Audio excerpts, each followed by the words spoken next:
पर्यावरण दिवस पे आईआईसी सेंटर पे एक बेहतरीन कार्यक्रम का आयोजन किया गया, जहां पे उत्तराखंड के जो मंत्री हैं वो शामिल हुए और साथ ही भारत सरकार की तरफ से केंद्रीय खाद्य और प्रसंस्करण मंत्री चिराग पासवान भी इस कार्यक्रम में उपस्थित रहे। जहां पे जिस तरीके से भारत की नदियों को लेके और भारत के जलवायु को लेके कई अहम मुद्दों पे बात हुई, तो वहीं पे उन्होंने चिराग पासवान ने लोगों से ये अपील की कि केवल पर्यावरण दिवस के दिन ही ना हम अपने पर्यावरण के बारे में सोचें, बल्कि पूरे साल सोचें।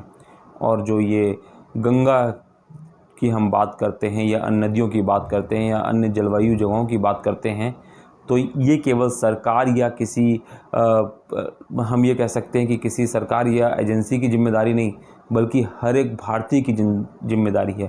क्योंकि ये केवल एक जिम्मेदारी नहीं, बल्कि हमारी सांस्कृतिक धरोहर है। सांस्कृतिक धरोहर से आगे बढ़ के हमारे लिए जीवनदायिनी है। अगर जलवायु नहीं रहेगा, पेड़ पौधे ही नहीं रहेंगे, तो हम सब सांस कहाँ लेंगे। और भारत जैसा हम ये कह सकते हैं कि प्राकृतिक जिस तरीके से हमें सुख सुविधाएं मिली हैं, हम बहुत लकी हैं।